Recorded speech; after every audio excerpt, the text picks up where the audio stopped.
નમસ્કાર વિદ્યાર્થી મિત્રો, વર્લ્ડ ઇનબોક્સના કરંટ અફેર્સના લેક્ચરમાં ફરી આપનું હાર્દિક સ્વાગત છે. આજના લેક્ચરમાં આપણે જોઈએ તાજેતરમાં જ નિધન પામેલા ભારતના પૂર્વ નાણામંત્રી અરુણ જેટલી વિશે. તો શરૂઆત કરીએ. અરુણ જેટલીનો જન્મ 28મી ડિસેમ્બર 1952ના રોજ દિલ્હી ખાતે થયો હતો અને તેમનું મૃત્યુ 24 ઓગસ્ટ 2019ના રોજ દિલ્હી એમ્સ ખાતે. એમને કિડનીની બીમારી હતી, કિડની ટ્રાન્સપ્લાન્ટેશન પણ કરવું પડેલું અને આખરે તેમણે દિલ્હી એમ્સની અંદર 24 ઓગસ્ટે આખરી શ્વાસ લીધી હતી. તેમના માતાનું નામ રતન પ્રભા જેટલી અને તેમના પિતાનું નામ મહારાજ કિશન જેટલી, કે જેઓ આઝાદી સમયે પાકિસ્તાનના ભાગલા પડ્યા ત્યારબાદ તેઓ ભારતમાં આવીને વસ્યા હતા. તેઓ પણ એક આલા દરજ્જાના વકીલ હતા અને તેમનું સંતાન અરુણ જેટલી પણ વકીલ હતા અને અરુણ જેટલીના સંતાનો પણ વકીલ છે હાલની. તો આ 3 પેઢીથી વકીલાત સાથે તેઓ જોડાયેલા છે. પરંતુ અરુણ જેટલી એ વ્યક્તિ કે જેને ભારતીય રાજનીતિની અંદર એક પોતાની આગવી ઓળખ ઊભી કરી. તો આપણે જોઈએ અરુણ જેટલીની રાજકીય કારકિર્દી વિશે. તો વર્ષ 1970 ની અંદર તેઓ બીજેપીની યુવા પાંખ એબીવીપીમાં જોડાયા. અખિલ ભારતીય વિદ્યાર્થી પરિષદ 1973 ની અંદર ભ્રષ્ટાચાર વિરુદ્ધ આંદોલનનો એક મુખ્ય ચહેરો બન્યા અને ત્યારથી લોકો તેને ઓળખવા લાગ્યા. વર્ષ 1974 દિલ્હી યુનિવર્સિટીની વિદ્યાર્થી પાંખના તેઓ અધ્યક્ષ નિમાયા હતા. પરંતુ ખરા અર્થમાં તેમની રાજકીય કારકિર્દીને પુશઅપ મળે છે 1975ની ઇમરજન્સી સમયથી. જેવી 25 જૂન 1975ના રોજ તત્કાલીન ભારતના વડાપ્રધાન ઇન્દિરા ગાંધીએ ઇમરજન્સી લગાડી.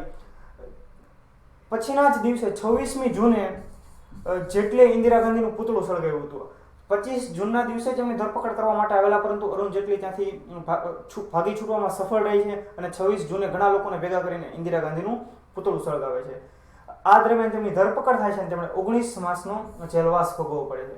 આ સમયે તેમની મુલાકાત અટલ બિહારી વાજપેયી જેવા નેતાઓ સાથે થાય છે અને એ દરમિયાન તેમણે કરેલા વાંચનને કારણે તેમને ખરા અર્થમાં ભારતીય રાજનીતિ વિશે આઈડિયા આવે છે અને ત્યાંથી તેમની રાજકીય કારકિર્દીને એક પુશઅપ મળે આપણે તેમ કહી શકીએ. ત્યારબાદ 1977માં કે જ્યારે કટોકટી દૂર થઈ ત્યાર પછી એબીવીપીના રાષ્ટ્રીય સચિવ અને જનસંઘમાં એ સામેલ છે. 1990ની અંદર દિલ્હી હાઈકોર્ટમાં તેમણે વકીલાત તરીકેની પ્રેક્ટિસ શરૂ કરી અને ત્યારબાદ તેમને એડિશનલ સોલિસિટર જનરલ પણ બનાવવામાં આવેલા. 1991માં ભાજપના રાષ્ટ્રીય કાર્યકારિણીના સભ્ય બન્યા અને 1999ની અંદર દિલ્હી ડિસ્ટ્રિક્ટ ક્રિકેટ એસોસિએશનના તેઓ અધ્યક્ષ બન્યા હતા. હવે તેમને ક્રિકેટ સાથે પણ સારો એવો લગાવ હતો. ભારતના પૂર્વ વિસ્ફોટક બેટ્સમેન વિરેન્દ્ર સહેવાગનું નામ આપણે સાંભળ્યું હશે. તો વિરેન્દ્ર સહેવાગના લગ્ન પણ અરુણ જેટલીના જે સરકારી નિવાસ સ્થાન હતું ત્યાં કરવામાં આવેલા.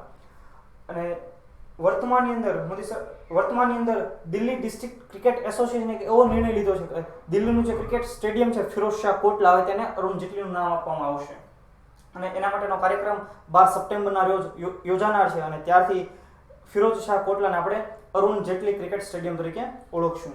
ત્યારબાદ 1999ની અંદર વાજપેયી સરકારની અંદર તેઓ મંત્રી બન્યા અને 2014ની મોદી સરકારમાં પણ તેઓએ ઘણા બધા મંત્રાલયો સંભાળ્યા. હવે તેમની રાજકીય કારકિર્દીની અંદર તેઓ લોકસભાની ક્યારેય સીટ જીતી શક્યા નથી. 2014ની અંદર મોદી લહેર હોવા છતાં પણ પંજાબની અંદર અમૃતસરમાં તેઓ હારી જાય છે, એટલે તેઓ ગુજરાતમાંથી રાજ્યસભાના સભ્ય તરીકે જતા હતા. હવે આપણે એને જોઈએ કે ભાઈ મોદી સરકાર અને વાજપેયી સરકારની અંદર તેઓ કયા કયા મંત્રાલયો સંભાળ્યા હતા. મોદી સરકારની અંદર તેમણે નાણાં મંત્રાલય, કોર્પોરેટ બાબતોનું મંત્રાલય, રક્ષા મંત્રાલય, માહિતી અને પ્રસારણ મંત્રી સંભાળેલું અને વાજપેયી સરકારની અંદર તેમણે સંભાળેલા મંત્રાલયો કાયદો અને ન્યાય મંત્રી, માહિતી અને પ્રસારણ મંત્રી, જે રાજ્ય કક્ષાનો હવાલો હતો. અરુણ જેટલી 2 રાજ્યમાંથી રાજ્યસભાના સભ્ય તરીકે ગયેલા છે. એક આપણું ગુજરાત અને બીજું યુપી ઉત્તર પ્રદેશ. તો આપણે આ યાદ રાખીએ. ત્યારબાદ આપણે જોઈએ રાજનીતિક પ્રદાન તેમણે શું આપેલું છે કે ભારતીય જનતા પાર્ટીના જે તેઓ સભ્ય હતા, તો ભારતીય જનતા પાર્ટીને એનાથી શું ફાયદો થયેલો છે. તો કે 2002 ગુજરાત રમખાણો થયા. ત્યારબાદ અટલ બિહારી વાજપેયીએ એક વાત કીધી કે ભાઈ આપણે ગુજરાતમાંથી મોદીને હટાવી દઈએ. તો એ સમયે મોદીને હટાવવાનો વિરોધ કરનાર વ્યક્તિની અંદર અરુણ જેટલી પણ સામેલ હતા.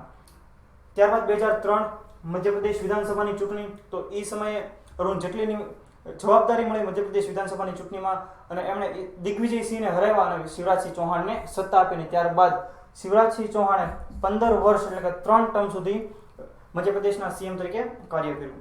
2005ની બિહાર ચૂંટણી, ત્યારે પણ તેમના માટે બિહારમાં ભાજપના એને પ્રભારી બનાવવામાં આવ્યા અને તેમણે નીતિશ કુમારને સત્તા આપી. કે એ સમયનું બીજેપી સાથે નીતિશ કુમારને એ સમયે લગાવ હતો, એમની સાથે જોડાયેલા હતા એટલા માટે. 2008 કર્ણાટકની અંદર પ્રથમવાર કમળ ખીલ્યું અને એમાં પણ અરુણ જેટલી પોતાની આગવી જે નીતિ હતી એનાથી કમળ ખીલવામાં મહત્વનો ફાળો ભજવેલો અને એના માટેનો શ્રેય પણ અરુણ જેટલીને જાય છે. નિર્મલા સીતારમણે નાણામંત્રી અને પિયુષ ગોયલને રેલવે મંત્રી બનાવવામાં પણ અરુણ જેટલીએ ખૂબ અગત્યનું પ્રદાન આપેલું છે. જ્યારે 2014 ની અંદર પ્રથમ મોદી સરકારનું ગઠન થાય છે, જ્યારે કોને ક્યાં મંત્રાલયો સોંપવા, કઈ કામગીરીઓ કરવી, તે દરેક બાબતની સલાહ સૂચન નરેન્દ્ર મોદીને આપનાર વ્યક્તિ હતા અરુણ જેટલી. અને આ વાતનો સ્વીકાર નરેન્દ્ર મોદીએ પણ કરેલો છે. ભાઈ દિલ્હી મારા વિશે અજાણ છે, તો મને ત્યાં મદદગાર થનાર, મને માહિતી આપનાર વ્યક્તિ, મારો દોસ્ત અરુણ હવે જતો રહ્યો છે. તો આ શબ્દો છે નરેન્દ્ર મોદીના. તો આપણે જોઈએ કે ભાઈ જેટલીના સમયગાળાની અંદર ક્યાં ક્યાં મહત્વના નિર્ણયો લેવાયા હતા. તો કે 2015 ની અંદર એપ્રિલ 2015 પ્રધાનમંત્રી મુદ્રા યોજના પૂંજી સફળતા કી કુંજી. ભાઈ નાના ઉદ્યોગો શરૂ કરવા માટે થઈને લોન મળી રહે એ માટે પ્રધાનમંત્રી મુદ્રા યોજના શરૂ કરવામાં આવી. ત્યારબાદ અગત્યનો એક નિર્ણય ડિમોનેટાઇઝેશન, વિમુદ્રીકરણ, એટલે કે 500 અને 1000ની નોટો બંધ કરવામાં આવી. તે સમયે પણ ભારતના નાણામંત્રી હતા અરુણ જેટલી, જે 8 નવેમ્બર 2016 રોજ આ ઘટના થયેલી. ત્યારબાદ જીએસટી અમલમાં આવ્યું, ગુડ્સ એન્ડ સર્વિસીસ ટેક્સ, કે જે 1 જુલાઈ 2017 થી લાગુ પડ્યું. તો આ પણ જેટલીના સમયગાળાની અંદર, એટલે કે એમના નાણાં મંત્રાલય, તેઓ જ્યારે નાણામંત્રી હતા ત્યારની વાત છે. ત્યારબાદ એફડીઆઈ એટલે કે ફોરેન ડાયરેક્ટ ઇન્વેસ્ટમેન્ટ, તે પણ એક જેટલીનું આગવું કામ ગણી શકાય. ત્યાર પછી ઇન્સોલ્વન્સી એન્ડ બેન્કરપ્સી કોડ, કે જે 28 મે 2016 થી આ બિલ લાગુ પડ્યું હતું. ભાઈ જે એનપીએ થાય છે કે નોન પરફોર્મિંગ એસેટ્સ, તો તેનું વળતર મેળવવા માટે થઈને એના માટે ઇન્સોલ્વન્સી એન્ડ બેન્કરપ્સી કોડ અમલમાં મૂકવામાં આવેલો, એ પણ જેટલીના સમયગાળાની અંદર. ત્યારબાદ કેન્દ્રનું બેંકોનું વિલીનીકરણ, કે ભાઈ વિજયા બેંક અને દેના બેંકને બેંક ઓફ બરોડાની અંદર વિલીનીકરણ કરવામાં આવ્યું. તો આ પણ જેટલીનો અગત્યનો નિર્ણય. અને ત્યાર પછી 2016 ની અંદર મોનેટરી પોલિસી કમિટીનું ગઠન કરવામાં આવ્યું, કે જેના 6 સભ્યો હોય છે. 3 સભ્યો આરબીઆઈ માંથી હશે અને 3 ગવર્મેન્ટ માંથી હશે, અને એના અધ્યક્ષ, એના ચેરમેન હશે આરબીઆઈ ના ગવર્નર. તો આ જેટલીના સમયગાળા દરમિયાન તેમણે લીધેલા મહત્વના નિર્ણયો. તો દોસ્તો, આ માહિતીથી અરુણ જેટલી વિશે તથા તેમની રાજકીય કારકિર્દી વિશે તથા નાણામંત્રી રહેવાની સાથે તેમણે કયા કયા મહત્વના નિર્ણયો લીધા તેના વિશે. જો આપના વિડીયો પસંદ આવ્યો તો તમે લાઈક કરો, વર્લ્ડ ઇનબોક્સની ચેનલને સબસ્ક્રાઇબ કરો તથા નવા વિડીયોની નોટિફિકેશન માટે બેલ આઇકન જરૂર પ્રેસ કરો. Thank you very much.